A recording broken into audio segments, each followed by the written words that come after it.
My name is Travis Johnson, and I am an emergency communications coordinator with the Cybersecurity and Infrastructure Security Agency, or CISA. And what I'm going to be talking about are communications plans for large-scale events. And CISA actually does not have a specific training developed for this at this time. So what I'm going to do is, as not in my official capacity, giving some, CISA training as an ECC. I'm here today to speak to you as KE5FXC and talk about the framework that I personally use for communications planning and discuss some of the ideas behind that. So my background was 12 years with the state of Louisiana, the Governor's Office of Homeland Security and Emergency Preparedness, where I was the statewide interoperability coordinator. I also served as the ESF2 Emergency Communications co-lead for the state, where I was responsible for local, state, federal, tribal, commercial communications coordination at the state EOC. And while I was there, I responded to numerous events, more hurricanes than I want to count, ice storms, flooding, one wildfire, the BP oil spill, and even got to go down to Haiti after the earthquake and do some work, some communications work for the State Department. So that's my civilian side communications background.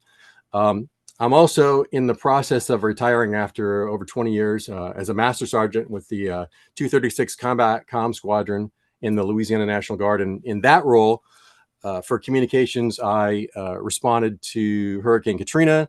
I also deployed to Iraq. In 2011, 2012, I was in Afghanistan, where I was the NATO frequency coordinator for Regional Command West. I also deployed in support of the 2016 and 2020 inaugurations in Washington, D.C.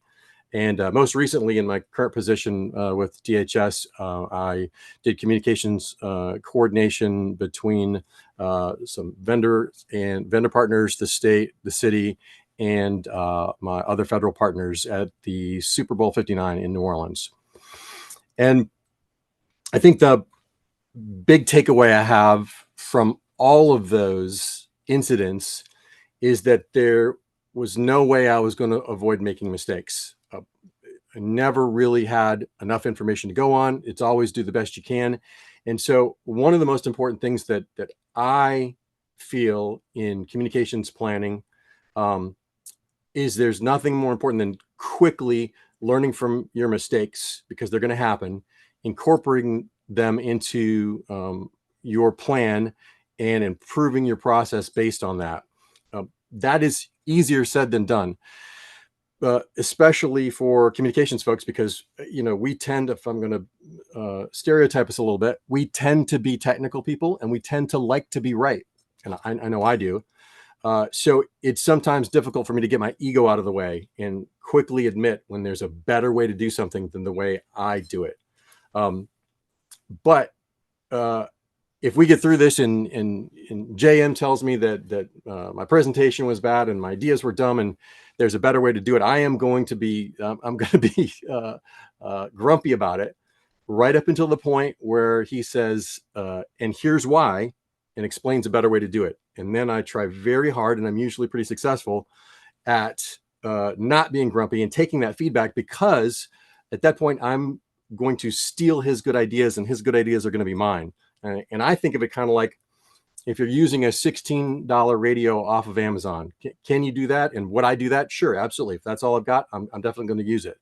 But if JM comes to me and says, your radio stinks, here's a Kenwood or here's an ICOM or whatever, am I going to hold on to that other radio, just because it was, all that stuff? No, I'm going to take that and to improve what I'm doing. And I think that we need to look at ideas that same way. So quick agenda. What we're going to do is this may not take 30 whole minutes. We've already kind of got through the intro. I'm going to talk to you about communications planning 1, 2, 3. And that is the framework that I use in order to help me with communications planning for large scale events. We'll also go through some of the challenges, and then there's going to be time for questions. So first of all, this is not the way to do communications planning for large scale events. It's a way to do it. And my goal for this presentation is to provide you with a planning tool that you can use, or you can take ideas or parts from to augment what you do. I love the response side of emergency management. I'm very, very ADD. And so the EOC at full activation is my happy place. That's when everything starts being normal for me, when everything is going 100 miles an hour. The flip side of that is I'm horrible at planning, which begs the question, why would you have me here to talk about planning? But the answer is because I'm not naturally good at this, I had to develop a system that is good at it. And over the years, I've taken all the mistakes, the many, many, many mistakes I've made, and used them to refine this template that breaks it down into 3 main steps. So these are the steps that I use.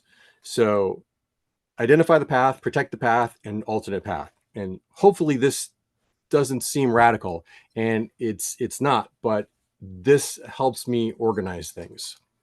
And when we're done, it's going to fill in a template that looks like this. So let's get straight to it. So in order to identify the communications path, we've got to answer a couple of questions.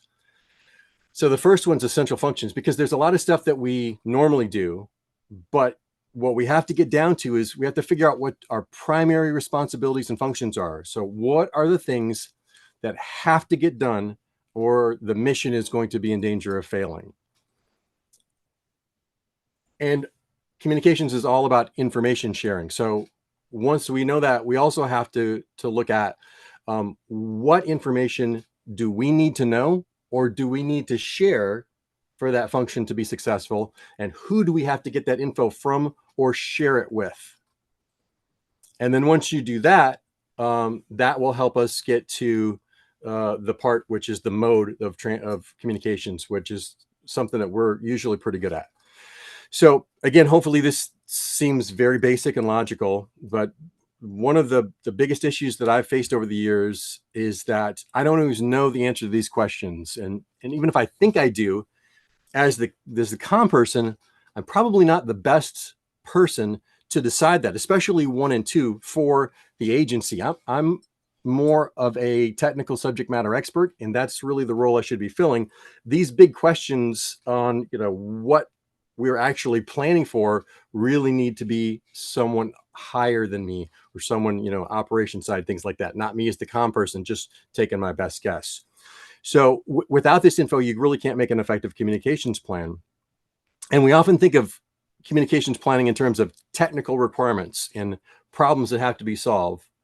And what I found over the years is that most of the communications planning issues that I've experienced are people problems that are masquerading as technical problems. So it's almost never that someone says, hey, I need to talk from location A to location B, and we can't figure out how to do that. We can absolutely figure out how to do that. That's our bread and butter. We do it all day long. The problem that I often experience with these large scale events is that we don't have this information ahead of time to make the plan. And someone comes to me at the 11th hour and says, hey, this is an emergency. We need to do X, Y, and Z, and something that we had not planned for in the beginning. And that's really the crux of the issue with communications planning for these events. When we know what we need to do, I hate to use the word easy, but we're comfortable with doing it because we're normally tech folks. So I'll give you a couple of quick examples. One that we won't use for the exercise, and one that we will. So in my role at the Louisiana State Emergency Operations Center as the ESF2 lead, these were what I identified as my critical functions. So what questions do I need to answer?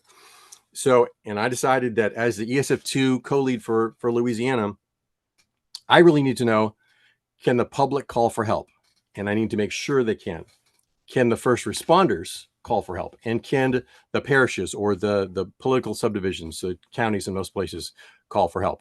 So that helped me identify that I need to work with the commercial network providers and the public safety answering points, the 911 centers for the public. On the first responder side, it is that, and also the tactical communications. And in Louisiana, that is mainly the Louisiana Wireless Information Network, which is the statewide public safety P25 trunk system, because that's where the majority of them are. So I had to focus on that.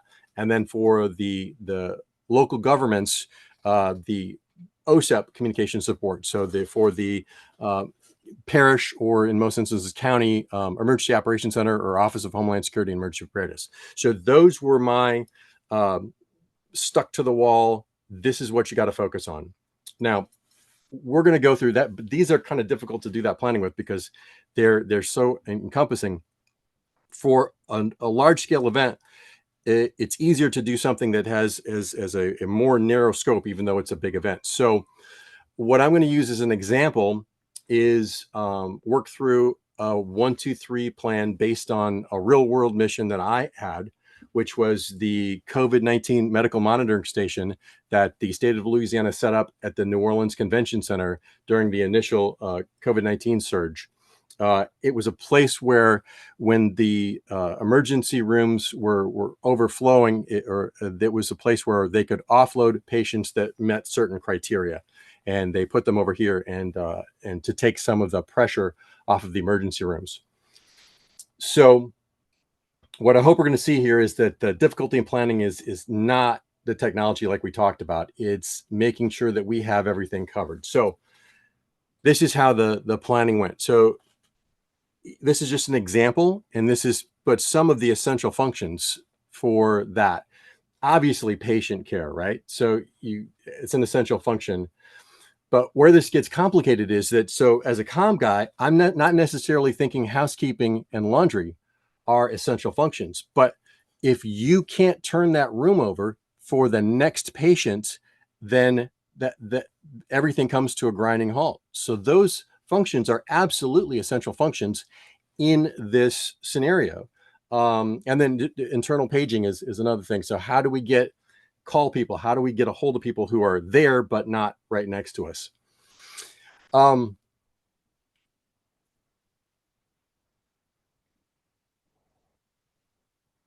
Okay, so what is the information required? So for patient care, some of the stuff that we're going to need to know is the electronic health records of the patient, underlying conditions to know what the best course of treatment is. They need to know what the telemetry vital signs. So they need to know what the vital signs are. They definitely need to know when something's going wrong. So the alarms. Housekeeping needs to know when the patient is discharged so they can come and turn the room over, get ready for the next one. Laundry, like we talked about, is part of that housekeeping cycle. So it is absolutely an essential function. But here's something to consider. Even though laundry is an essential function, they may tell you, you don't have to tell me anything. I don't need any information. You wheel dirty laundry down and we'll wash it and we'll put it back on the shelf. There's no communications required. We got this. So that is definitely a possibility in these scenarios. And now we get to 1C, which is the primary path, because now that we know what we need and what format is in, we can figure out how to transmit it. So the primary path is this thing that we normally use for this kind of stuff. So this is where a ComL or a communications planner normally gets involved, right? They come and say, they don't talk to you ahead of time. They just say, hey, I need Wi-Fi. And we go try to take care of Wi-Fi. So here's some examples of some primary paths that could be used: wired internet, Wi-Fi, LTE service, things like that.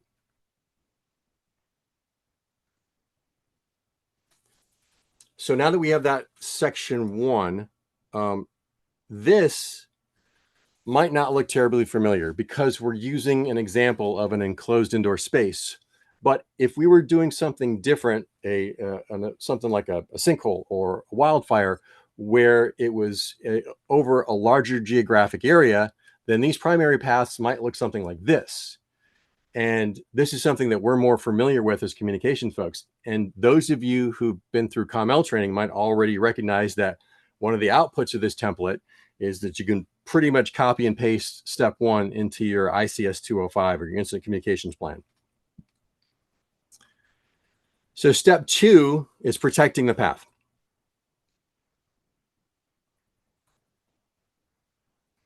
So now we're getting into the technical parts that we're generally pretty good at.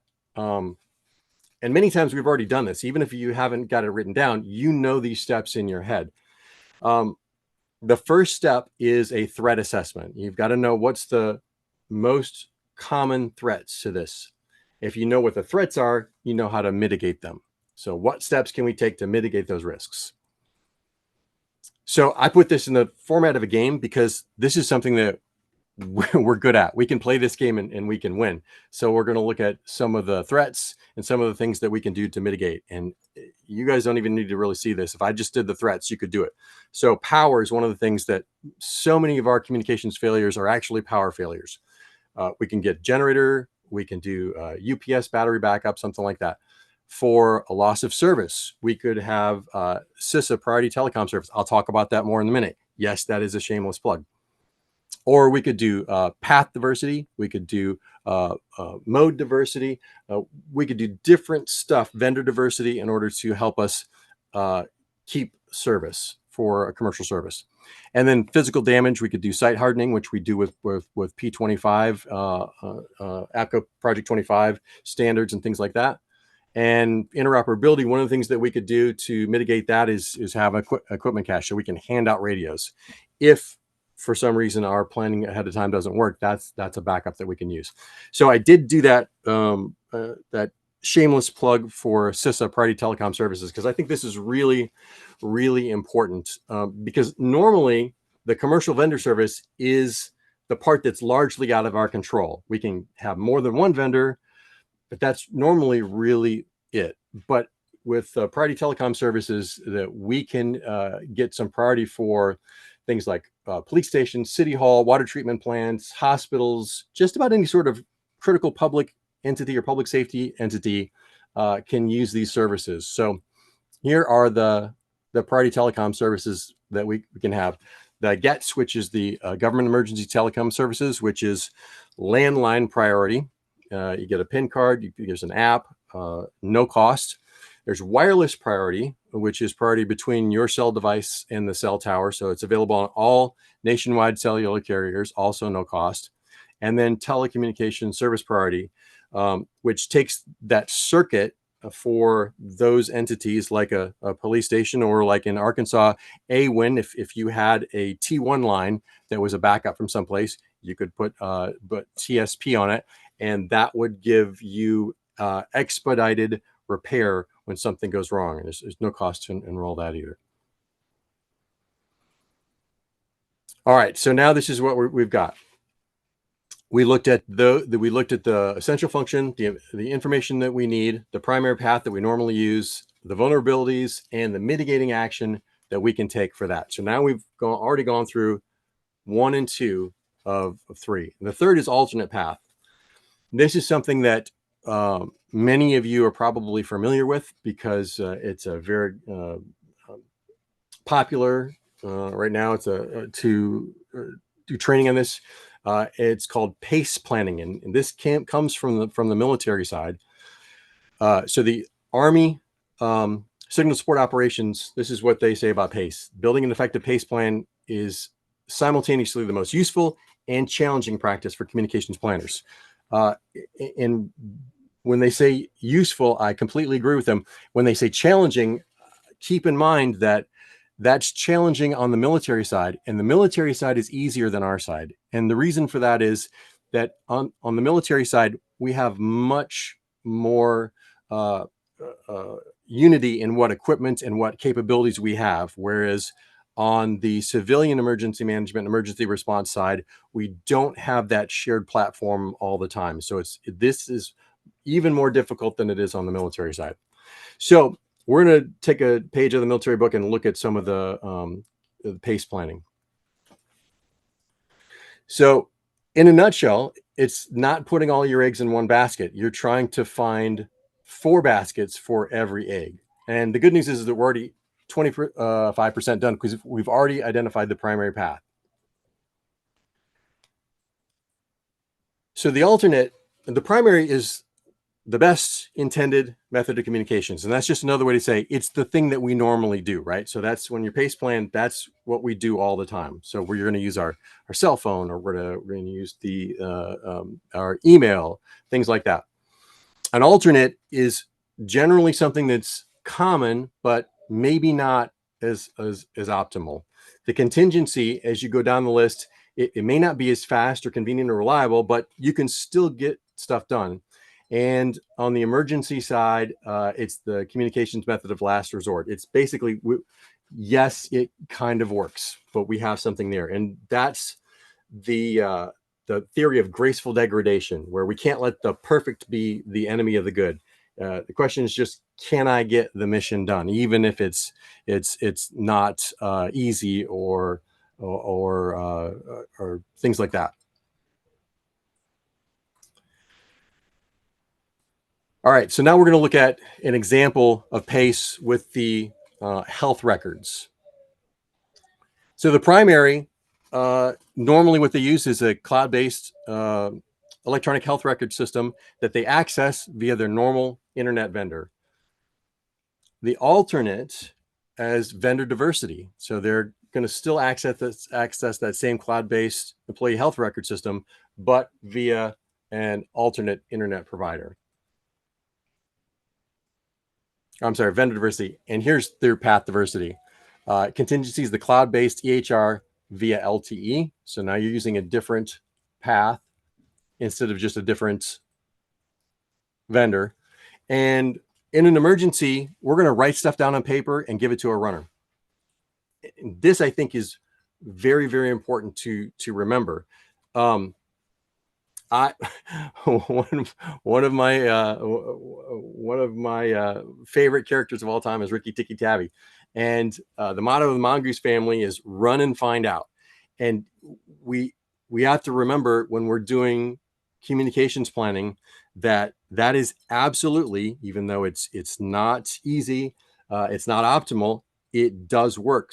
During Hurricane Ida, we lost all communications with several of the 911 centers PSAPs in Louisiana. And so we had no idea if they were able to receive or process 911 calls. So at the time, I was working with my federal partners at the FCC, and we retasked a 4-wheel drive FCC vehicle that was there in the state doing something called Project Roll Call. We tasked them to go drive to these PSAPs and knock on the door and find out the status. And that's the runner. That's the run and find out.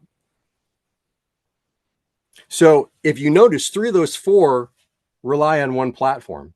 So is that ideal? No, it is absolutely not ideal. But is it realistic? Yeah. Sometimes these processes are completely embedded with one vendor or one platform, and if you come off of that lane, you're automatically in the emergency lane. So here's another less than ideal aspect of this PACE plan. 3 of those 4 rely on commercial telecom networks, which one of the problems with commercial telecom networks is that even though that we rely on them all the time, we don't really have a good insight into what their structure looks like, what their network is. So there are times when different vendors or even different modes of commercial telecommunications may share some of that network. Either they're on the same fiber bundle, or even if they're not using the same fiber bundle, might be in the same trench someplace. And one fiber could conceivably knock out, or one fiber cut could conceivably knock out all 3 of those lanes at once, and you're automatically down to a runner. And again, is that ideal? No. Is that something that happens and sometimes we have to do the best we can? Yep, absolutely. But we need to be aware of this and try as much as we can to stay out of that scenario. So here's an example housekeeping PACE plan. This primary is a workflow program via the local area network. Alternate is they're just going to use the internal phone system and let housekeeping know when a room needs to be turned over. Contingency, they're going to send the text message to the manager down there, whoever's in charge. And emergency, non-essential function staff are going to run. And that's also something important to remember, is that staff a lot of times is a good resource for being able to do these jobs that are like a runner. So we've identified the path. We've found ways to protect the path, and we've looked for alternate paths. What can we use if that's failed? So now let's look at some other challenges that we face when we're doing communications planning for any events, but especially large scale planning events. So one of the problems is playing the what if game in section 2, or even in section 1, trying to predict the future. So in Louisiana, when I was at the state EOC, we did pandemic flu exercises, and we even did a hurricane during a pandemic flu exercise. But when we did those, they asked me, how are you going to handle a pandemic flu? And I'm said something to the nature of, I don't care. It doesn't affect us in any way at all. The tower sites don't care if everybody's got the flu. The radios don't care if everybody's got the flu. It really doesn't affect our planning. What I didn't know is that during the COVID response, the pandemic flu type scenario, they had a population without a safe place to quarantine when they were waiting for test results. So this at the beginning, so they set up someplace safe for them to be isolated while they were waiting, because at this time it was taking several days. So they set up travel trailers at several state parks to provide that space. And here's the pandemic flu response essential function that I missed: is if you want people to remain voluntarily quarantined, you have to provide them access to a phone, internet, television, things like that, or they're not going to stick around. So that just became our problem. And if they leave, they could conceivably put other people at risk. So access to those communications and information and things like that became an essential function in the mission if you're going to have people voluntarily remain in quarantine. And I did not see that. But this is, part of the problem with things like that. At every COVID field hospital planning meeting, I gave a version of a brief where they came to ESF2, and I'd say, I'm hearing a lot of processes that require voice or data, and I need to know if you have anything that plugs into a network cable or a phone cable, or it has an antenna, or in any way transmit voice or data that you are not personally bringing the network infrastructure to plug it in, or have not paid a contractor to supply that. Guess what I heard? Crickets. Now, I'll give you another guess is what happened as soon as we were about to open that medical monitoring station. And if you're thinking to yourself, people suddenly realized that they had a metric ton of communications requirements at the last minute, that is absolutely correct. And you've probably done some of this before. So once again, the problem with large scale events, generally isn't technology, because we're good at that. It's often that first section, because we're used to people bringing us the need, number one, they show up with number one and asking us to figure out 2 and 3, which we can do very well. But the problem is that when no one thinks about the comm requirements until the last minute or until it's too late, which is one of the main challenges with communications planning for any events, but especially large scale events. So to wrap this up, one of the things that I think effective communication planning often comes down to the communications planners being involved, assertive, and persistent. Because just like we're not experts at every emergency management function, the other partners don't always understand the complexity involved in communications planning, and they don't understand that they need to include us at every step of this process. So as communications planners, we need to be prepared to invite ourselves if we have to, or even show up uninvited to planning meetings to make sure that we're there, we're listening for these things that are communications requirements that they're not necessarily telling us about, because they're not thinking about our job, they're thinking about their job. Because when it doesn't work, lots of folks are going to be involved and assertive and persistent with us. So going back to the beginning, I believe that loyalties are for people and principles, but never process, because we've got to be ready to abandon tactics or technology or tradition or whatever way we did something in a heartbeat when we're presented with a better way to do it. And that's one of the things that I strive to do. So here's my contact info. Obviously my civilian stuff up top. And then if you have any questions or concerns that are about my my professional job at CISA, there's my email address and my phone number. So at that point, I am ready for any questions that you might have. I went over by 1 minute and 8 seconds, if anybody was counting. You did great. Okay, before I pick you up, Barry, you want to pick up some of the what's in chat real quick? Sure, there's a couple of questions in chat. Let's see. What are the considerations for gets in the era of VoIP carrier service?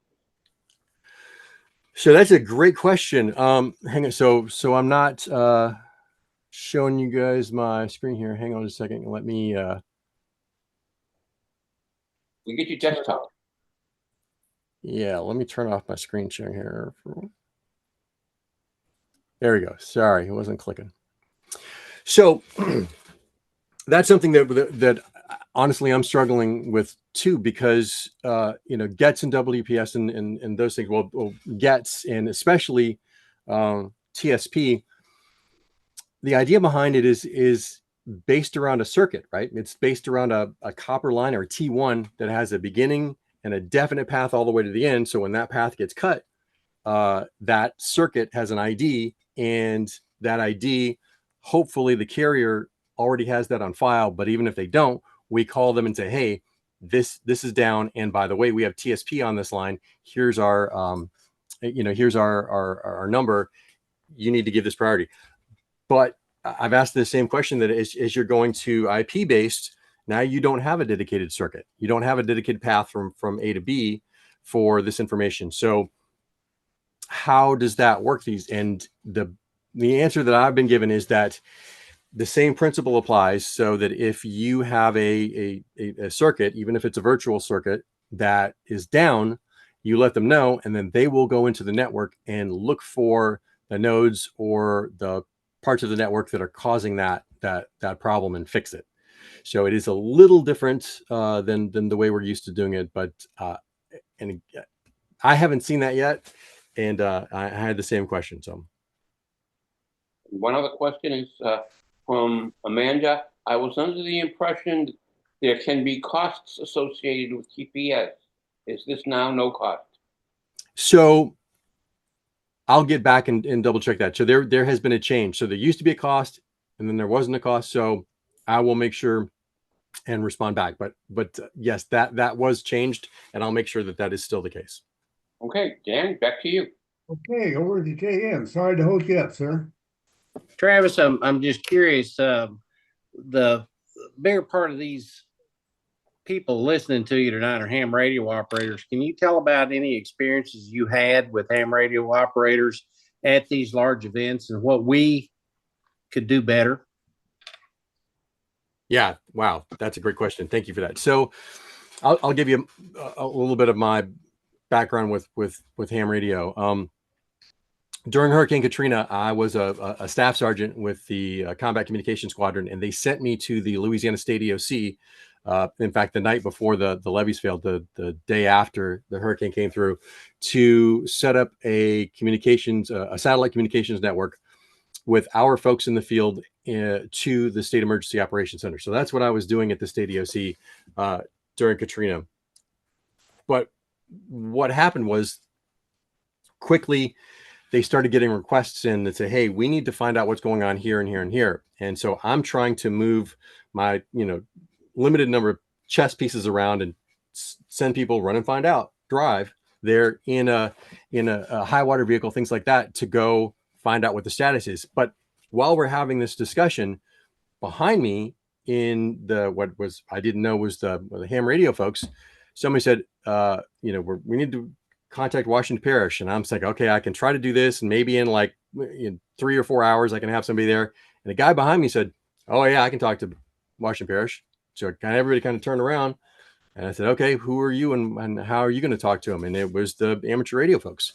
So they told me, hey, we have somebody that's there. He's got his truck and he's got a radio in his truck. And, we were talking to him a couple hours ago. We can get him to drive. He's right down the road. And so that was my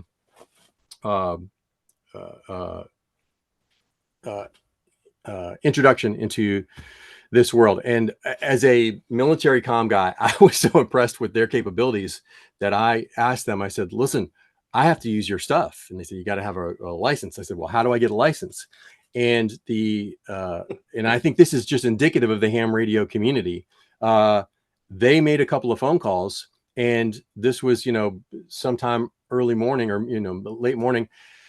They studied with me that day, all day in between us doing stuff. The next day they had volunteer examiners come in, give me the test. I passed the test. They called in favors with the FCC. And so I said, hey, I need to use your stuff. And they said, you need to have a license. And less than 24 hours later, I had a call sign. So that's how I, kind of got into this, because I was just that impressed. But to your specific question of what we can do as the ham radio community, I think we are very good at leaning forward. We are very good at volunteering, and that's important. I think what we sometimes need to work on is how we fit in to that structure, because there is a structure there that's very ordered, and it could have things happen in a very specific way. And so I would say that the thing that we can do as a ham radio community to best be effective and be useful to these folks is Auxcom, right? Because that's really the part that helps us take all these capabilities that we have that they don't, and then integrate them successfully into their operations. So, okay, well, that took care of my follow-up question, Travis. Good job. Back to you, Dan. All righty. Well, Dan, you got their hand up. Lodi, Dan, come on board. Yeah, Travis, that was a very interesting presentation. I'm afraid I'm several generations before you, and it's just fascinating. But there's one point I want to make. When you said Auxcom, apparently we need to be specific and label it CISA ICTAP Auxcom rather than generic by a name and call it Auxcom something else. Get what you're going, where you're going with this? I'm going to say a little. Just making the point that Auxcom's value is because it does meet certain standards, which are sort of the universal communication standards for federal communications, which is the reason that Auxcom came to be, lo these all too few years ago. That's just kind of a visceral reaction I have. It's not anything you did or didn't do. Yeah, and listen, I think I completely agree with the sentiment there that's the part of this, that the piece of this that's helpful to us is that we have to do things in their format, because the things that we bring are amazing capabilities, and I think that when they're integrated successfully, then I think that I know, because I hear from them, that the emergency management community is amazed by the stuff that we can do. It's that sometimes that we get very we get excited that we're leaning way forward, and so there are things that we want to do and maybe not do it in the format or the way that the EOC or whatever is operating. Yeah, and I'm impressed all the heck how you transcend cultures. I mean, if you have a state or federal military logistics at your beck and call, then problems are solved with a different set of thoughts than if you don't have that level of logistics to call on. Anybody else got any questions out there? Barry, it looks like Amanda's got a follow-up. It just said if there is no cost, it will be a game changer. I'll double check to make sure. All right. Everybody is saying good presentation. Yeah, it has been a good presentation. We appreciate you coming on here like this, and thank you, JM. As he takes his bow. If you notice, folks, both JM and Travis are dressed alike. They're in a fashion contest. That NIMS rules. Yes, yes. Okay, one more time, let's get out there. Any more questions? Okay, well, I'm not seeing a lot more questions. It is a good presentation. We'll get to wrap it up early tonight. That's good. Thank you all for coming. Yes, thank you very much for everybody. We'll get this out there on the media, and I'm sure it'll get a lot of hits.